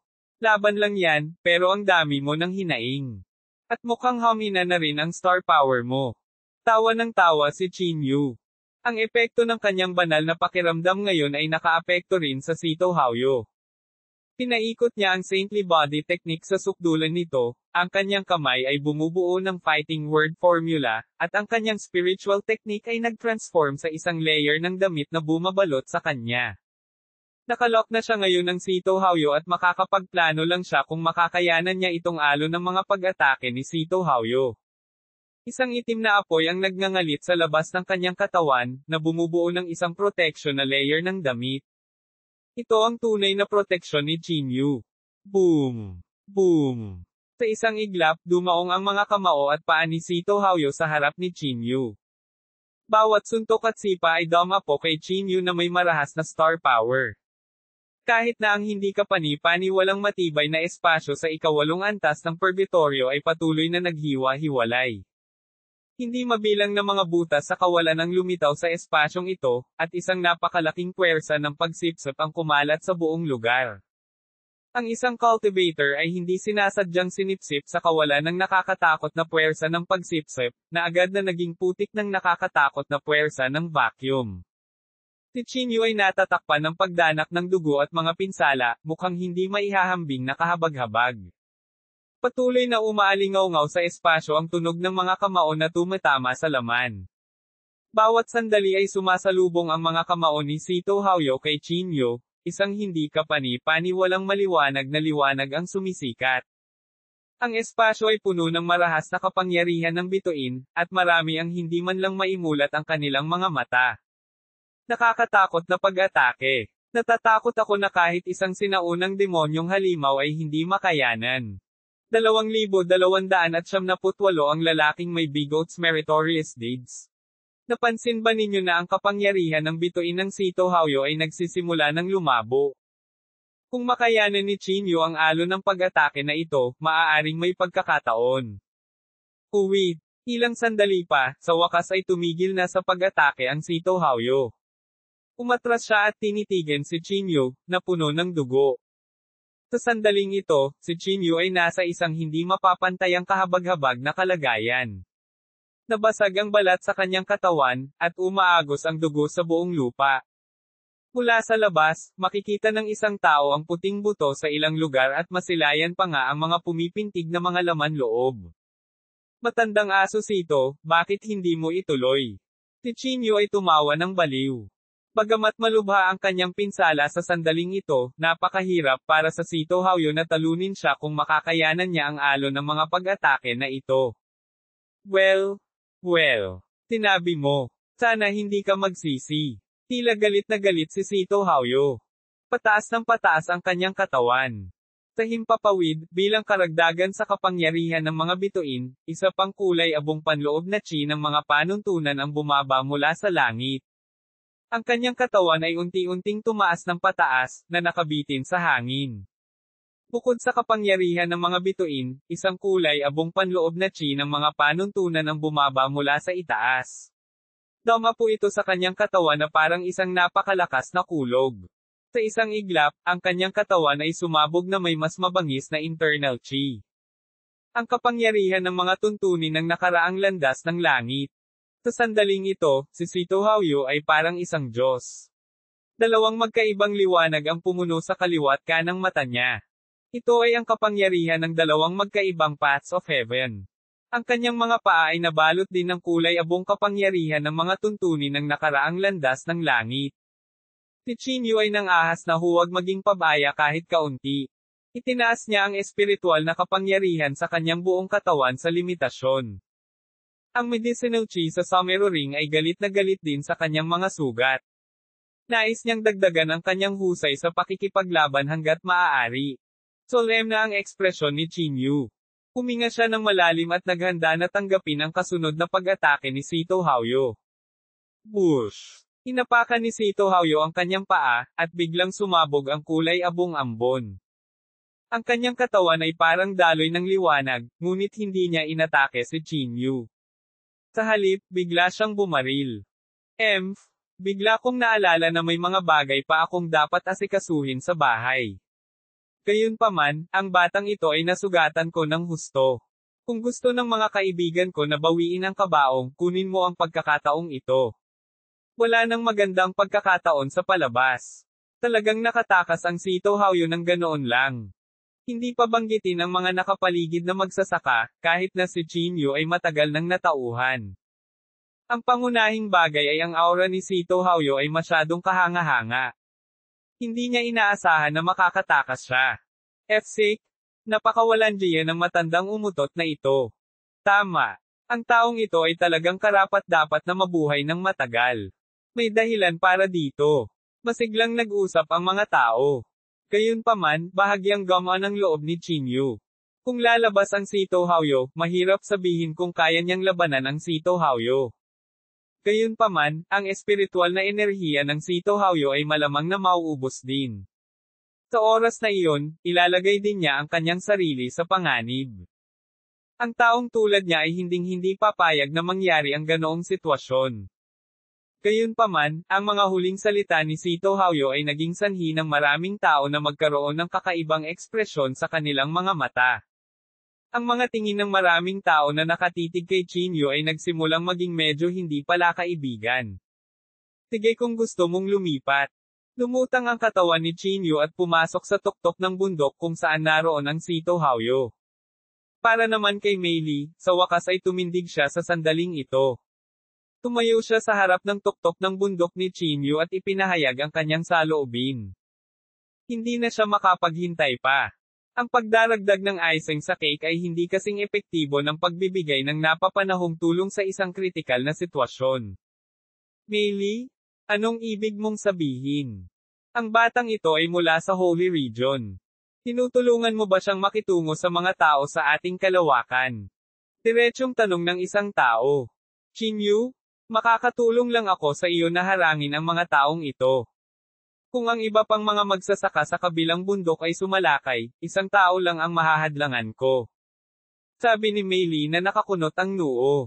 Salamat. Mahinang sabi ni Chinyu. Maaalala niya ang pabor na ito.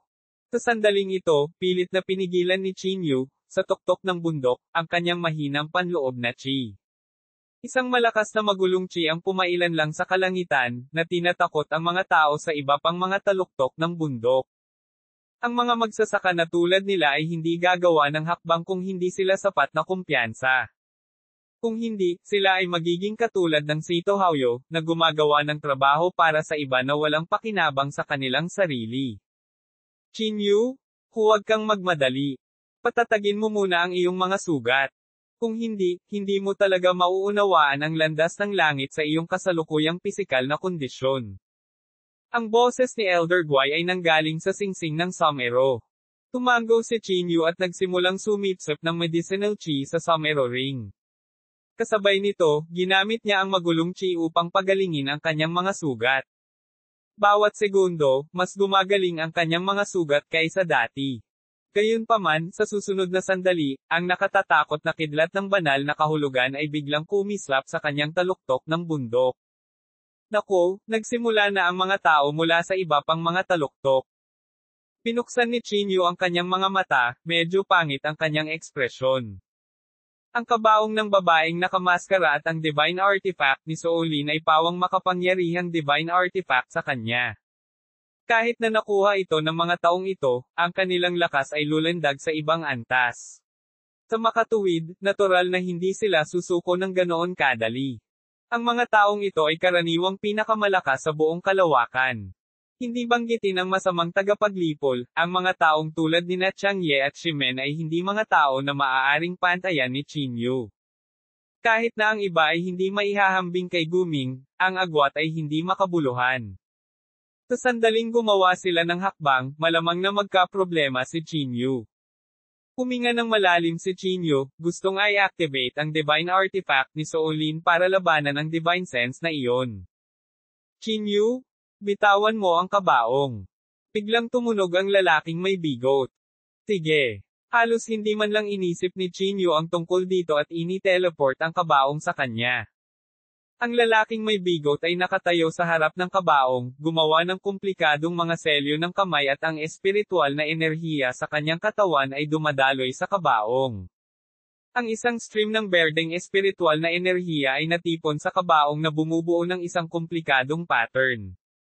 Boom! Ang kabaong ay tila na-activate ng kung ano at biglang naglabas ng dumadagindong na tunog. Sa gulat na tingin ni Chinyu, biglang bumukas ang kabaong. Isang nakakatakot na divine sense ang lumabas mula sa napakaitim na bitek.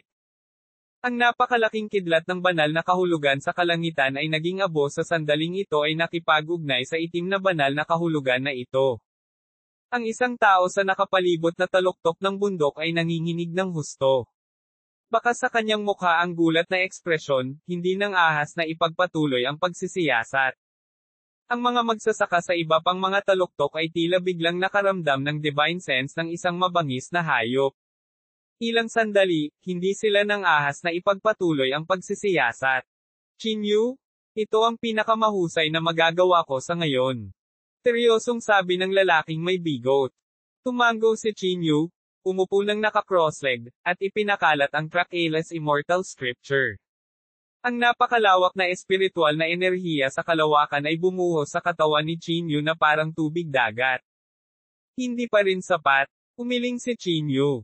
Ang nakakatakot na puwersa ng pagsipsip ng Trakelas Immortal Scripture ay parang isang puyaw ng tubig, na gumagalaw patungo sa tubig ng paglilinang ng buto sa ibaba niya. Mayroong mas maraming tubig sa pagtatanim ng buto sa espasyong ito kaysa sa ikapitong antas ng purgatorio, at ang enerhiya ay mas dalisay. Bumuhos ang isang buong ilog ng tubig sa pagtatanim ng buto. Bumuhos ito sa Chinyu na parang talon.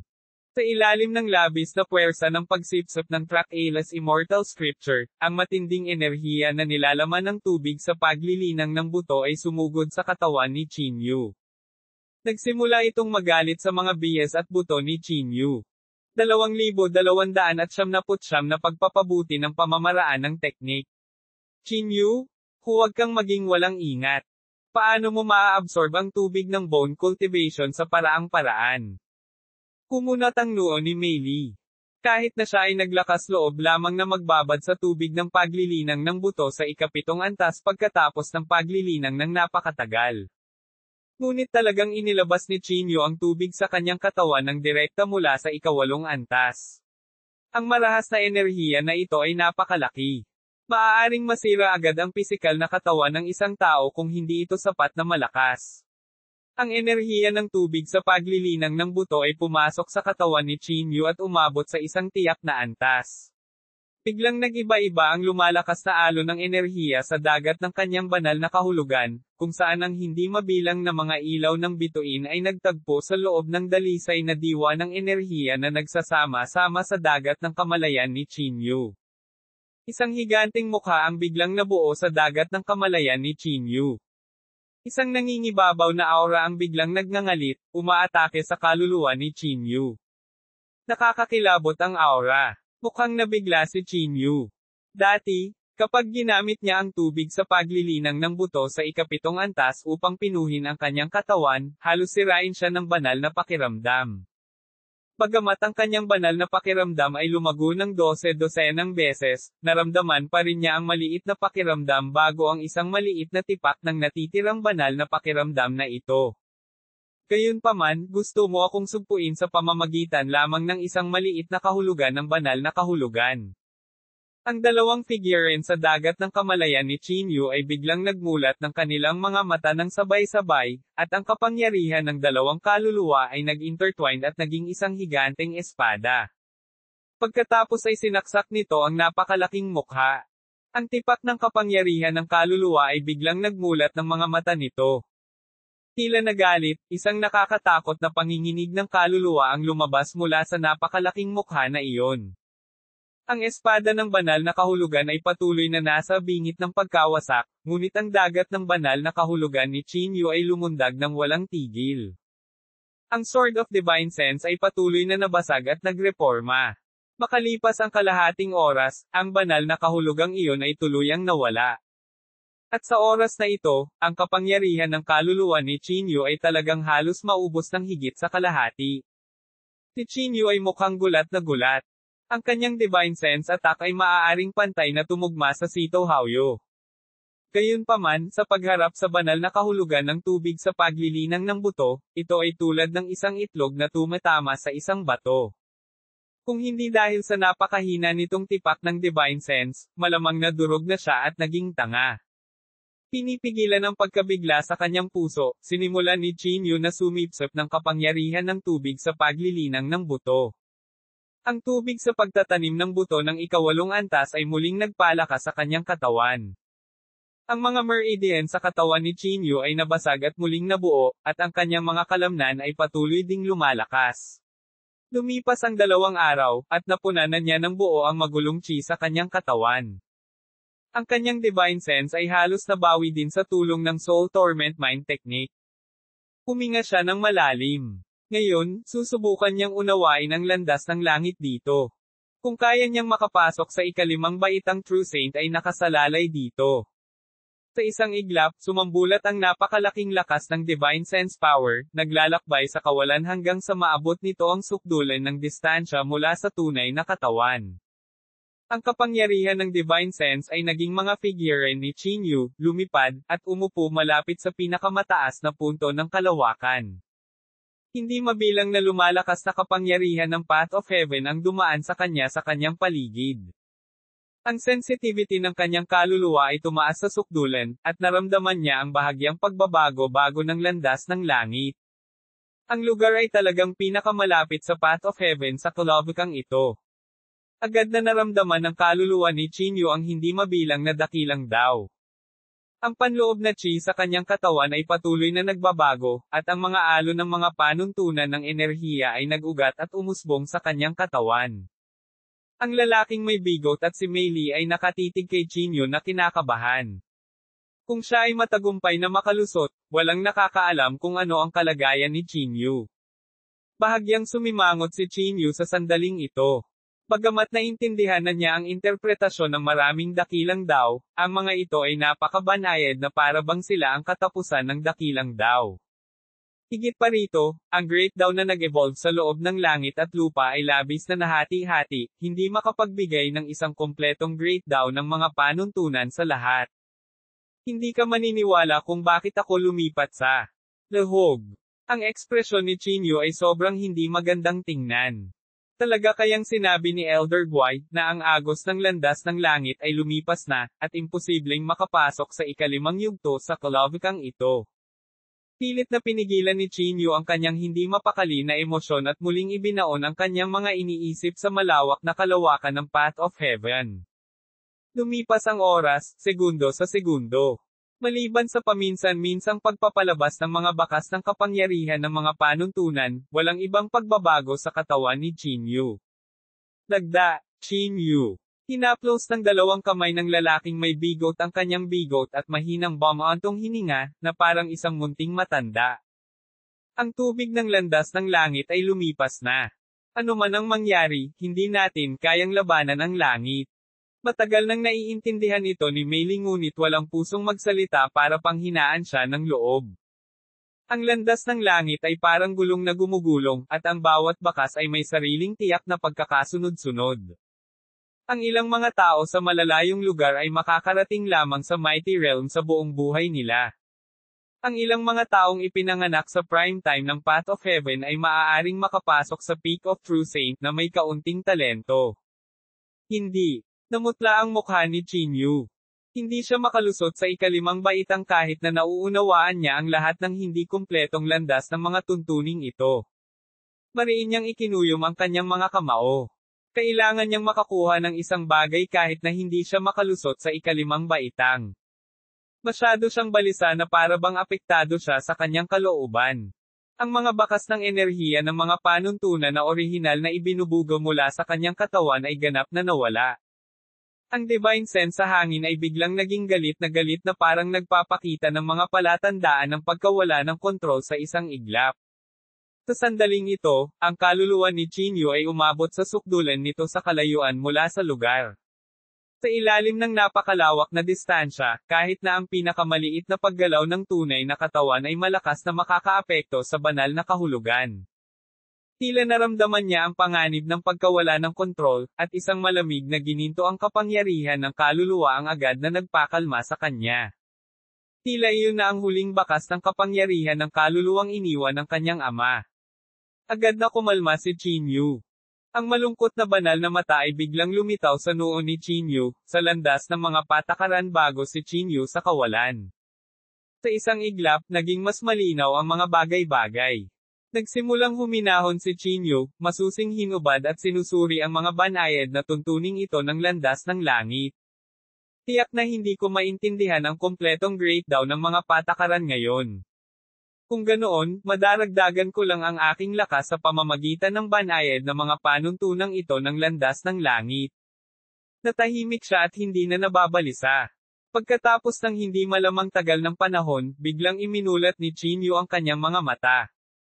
Ang mapanglo na banal na mata sa kanya ay biglang tumulo ng dugo. Ang landas ng langit ng hangin ay dumaan sa kanyang banal na kahulugan. Tinundan ng kanyang pangitain ang kapangyarihan ng landas ng langit sa isang walang laman. Ang mga panuntunan ng hangin. Isang napakalaking malabong kapangyarihan ng mga alituntunin na inilabas mula sa isang kamay ng kanyang pisikal na katawan, at ang kabilang banda ay nabuo ang linya ng formula ng salita. Biglang parang may naintindihan siya. Ang 5 daliri sa kanyang kaliwang kamay ay tumawid, at ang lakas ng hangin ay unti-unting lumakas. Sa kanyang kanang kamay, ang selyo ng kamay ng formula ng linya ng salita ay patuloy na nagbabago. Ang pamamaraan ng paglilinang ay gumamit ng sariling espiritual na enerhiya at mga selyo ng kamay upang palitawin ang pagbabago-bago ng kapangyarihan ng mga patakaran. Kung mas pinalaki ang kapangyarihan ng mga panuntunang pinalitaw nito, mas malaki ang kapangyarihan ng pamamaraan ng paglilinang. Sa tulong ng panloob na chi ng Path of Heaven, ang line word formula ni Chinyu ay agad na pumasok. Ang ika-6 na antas, ang ika-7 antas, at ang ika-8 antas. Lumalakas ang lakas ng hangin sa kaliwang kamay niya. Ang formula ng salita ng linya na kanyang pinagdikitin ay sumisira sa sukdulan sa sandaling ito. Maaari pa itong pagbutihin. Biglang may naintindihan si Chinyu, at patuloy na nagbabago ang handsil sa kanyang kanang kamay. Ang formula ng linya ng salita ay patuloy na nagbabago sa kanyang kamay. Sa isang bahagyang pagbabago, ang kanyang selyo ng kamay ay naglalaman ng higit na lakas ng hangin. Namumula ang mukha ni Chinyu. Sa sandaling ito, kailangan ng magulong chi upang mapanatili ang malungkot na mata ng Diyos. 2,300 pag-ambush ni Huatian. Ang malungkot na banal na mata ay kailangang maunawaan ang mga tuntunin ng landas ng langit sa lahat ng oras. Higit pa rito, ang kaliwa at kanang mga kamay ay kailangang baguhin ang nauunawaang landas ng langit upang mapabuti ang mga diskarte. Halos sa isang iglap, ang kanyang kapangyarihan ng banal na pakiramdam ay naubos sa sukdulan. Mahigpit niyang kinagat ang kanyang mga ngipin at nagtiyaga pagkatapos maubos ang kapangyarihan ng banal na kahulugan at magulong chi.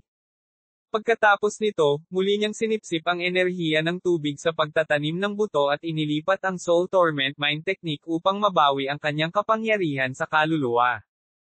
Ay oo, ang Green Spirit Tree. Biglang pinakawalan ni Chinyu ang 3 Green Spirit Tree at agad na umakit ng higit pang great daw na magtipon. Paulit-ulit. Sa wakas, habang ang mga daliri ni Chinyu ay bumubuo ng isang selyo ng kamay, ang napakadalisay na lakas ng hangin ay lumitaw sa kanyang mga paa. Ilang beses itong mas malakas kaysa sa lakas ng hangin na inilabas niya gamit ang line word formula. Naabot na nito ang limitasyon ng kanyang makakamit. Naka-cross-legged siya sa lupa. Sa tulong ng Green Spirit Trees, mas mabilis siyang nakabawi sa pagkakataong ito. Biglang dumaan ang napakalaking kapangyarihan ng mga bituin. Maingat itong naramdaman ni Chinyu, at ang kanyang mukha ay nagpakita ng kagalakang ekspresyon. Hindi siya sigurado kung dahil kaka-activate lang ng Sito Hauyo ng kapangyarihan ng mga bituin, ang kapangyarihan ng mga bituin dito ay mas malakas kaysa sa ibang way of the rules. Muli, isinaaktibo niya ang kanyang malungkot na banal na mata upang makuha ang daan ng mga bituin. Pagkatapos nito, ang mga bakas ng Star Power ay patuloy na nag-evolve sa kanyang kaliwang kamay habang ang kanyang kanang kamay ay patuloy na pinahusay ang kanyang Star Seal. Ang Star Seal ay isang makapangyarihang paraan ng paglilinang na iniwan sa kanya ng kanyang ama. Sa sandaling ito, sa ilalim ng kanyang interpretasyon ng landas ng langit, ito ay ganap na sumanib.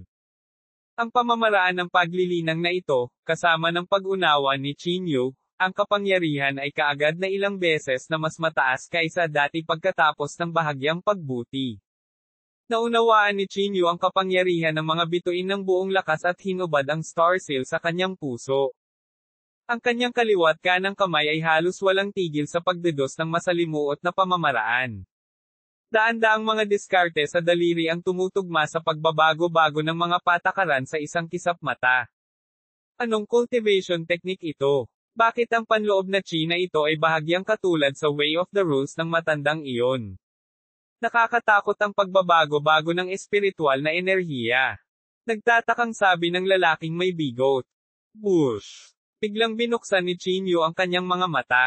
Matapos ang patuloy na pagsasagawa ng daan-daang handsil, isang napakalaking bituin sa kawalan ng tila pinatawag. Isang napakalaking kapangyarihan ng landas ng langit ang biglang lumiwanag. Pumasok ito sa kanang kamay ni Chinyu, at bahagya niya itong itinulak. Sa isang iglap, ang isang piraso ng graba ay naging isang napakalaking meteorite at bumagsak sa kalangitan. Ang nakakatakot na puwersa ay lumikha ng isang nakasisilaw na apoy sa pakikipag-ugnayan sa spatial friction.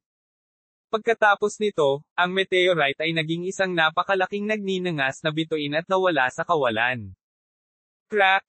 Crack! Sa paligid ng trajectory binagtas ng bituin, hindi mabilang na mga pinong bitek na parang salamin ang biglang lumitaw. Matapos maglaho ang nagninangas na bituin sa kawalan ng mahabang panahon, ang malasalamin na basag na espasyo ay dahan-daang nagsimulang ibalik ang sarili nito. Si Chinyu, na nakaintindi ng bakas ng Star Rules, ay naglabas ng Star Seal na 5 hanggang 6 na beses na mas malakas kaysa dati. Ito ay halos hindi mas mababa sa kapangyarihan ng Sito Hauyo ng landas ng langit. Chinyu, paano mo ito nagawa? Si Meili ay mukhang gulat na gulat. Swerte naman. Napangiti si Chinyu. Sa isang iglap, tumaas ng husto ang kanyang katayuan sa puso ni Meili. Ang star technique na iniwan sa kanya ng kanyang ama ay isang napakataas na antas ng cultivation technique. Kasabay ng kanyang pag-unawa sa kapangyarihan ng mga bituin sa pagkakataong ito, nagawa niyang ilabas ang kapangyarihan ng cultivation technique. Gayunpaman, kumpara sa Sito Hauyo, nagamit niya ang halos 40% ng kanyang magulong chi at kapangyarihan ng Divine Sense. Higit pa rito, kailangan niyang maghanda ng isang komplikadong handsil bago niya ma-activate ang pag-ataking ito. Tulad ng para sa Sito Hauyo, ang isang tipak ng kanyang kaluluwa ay sumanib sa Path of Heaven, at ang halaga ng espiritual na kapangyarihan na kinakailangan upang buhayin ang kapangyarihan ng mga bituin ay mas maliit. Ngunit ito ay sapat na mabuti. Ito ang pinakamahusay na magagawa ni Chinyu sa ngayon. F-sake, pervert ka talaga.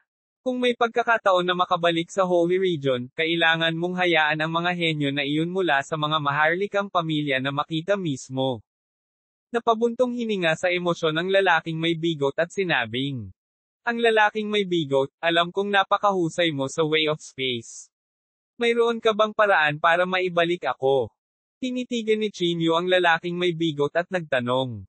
Hindi, ayoko. Kaya ko ngang bumalik, ngunit hindi kita masasamahan. Ikaw lang ang makakaisip ng paraan para bumalik sa iyong sarili. Napabuntong hininga ang lalaking may bigot.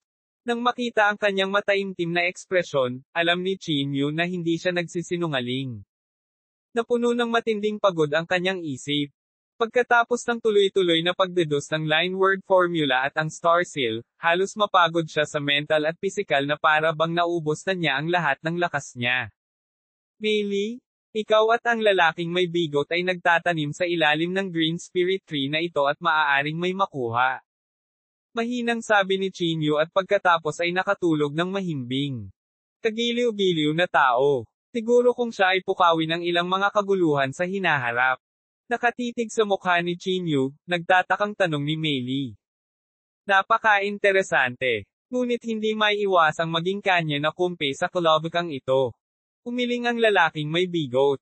Uwid. Sa ika-6 na antas ng purgatorio, isang cultivator na may sobrang mahinang internal chi ay nagtatago sa isang mystic realm.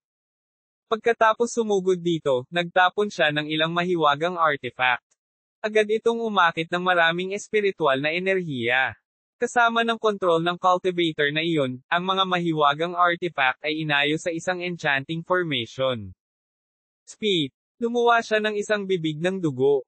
Timan Chinyu. Bakit napakalakas ng isang cultivator na hindi pa nakakaabot sa ika-4 na baitang? Ang Sito Hauyo ay umungal sa kalangitan. Ang kanyang espiritual na enerhiya ay napino at nakompres sa sukdulan sa loob ng mahabang panahon.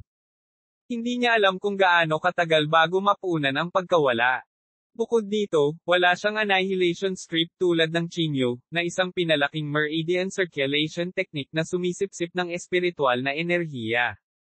Kalimutan mo na. Ang plano ngayon ay magpagaling muna at mag-isip ng paraan para ipaglaban ang kabaong. Pumikit si Sito Hauyo. Ano ang dapat isipin? Maging bahagi ko, at tutulungan kitang makaisip ng paraan. Halos sa isang iglap, isang kamay ang biglang humahampas sa ulo ni Sito Hauyo. Bago pa siya makapag-react, ang ulo ni Sito Hauyo ay nabasag na parang pakwan. Sino ang nang-ahas na tambangan ako? Ang kanyang kaluluwa ay biglang lumabas, at ang kanyang mukha ay halos lumibot sa sukdulan. Takam na tiningnan ni Huatian ang kaluluwa. Sumili ang nakakatakot na ngiti sa kanyang mukha na para bang may tinitingnan siyang masasarap na pagkain. Lalaban ako para ipaglaban ka. Isang matinis na sigaw ang pinakawala ni Sito Hauyo. Ang kanyang 20,000 taon ng mahirap na paglilinang ay nawasak sa isang iglap. Kinasusuklaman niya ito. Ito ay isang tagong lugar na kanyang binuo. Hindi mabilang na mga kalamidad ang kanyang tinakasan dito. Hindi niya alam kung bakit may makakadiscover sa tagwa na ito at naghihintay na sa kanya sa loob. Sa isang iglap, ang kaluluwa ay nagsimulang mag-alab at lumipad palayo sa isang nakakatakot na bilis. Hehe. Sa sandaling gumalaw ang kaluluwa, ito ay sinakal ni Monk Huatian. Tumigil ka na sa pakikibaka, Sito. Maging bahagi ng aking katawan ng masunurin. Biglang ibinuka ni Huatian ang kanyang bibig at naglabas ng kakaibang puwersa ng pagsipsip. Ang banal na sentido ni Sito Hauyo ay nakaramdam ng isang bagay na umaalis sa kanyang katawan, at nagsimula siyang mawala ang kanyang mga alaala, na naging dahilan upang siya ay manginig sa takot. Huwag mo akong patayin. Nakaipon ako ng maraming kayamanan sa nakalipas na 10,000 taon. Okay lang. Akin na lahat ito. Isang kakaibang ngiti ang ipinakita ni Huatian.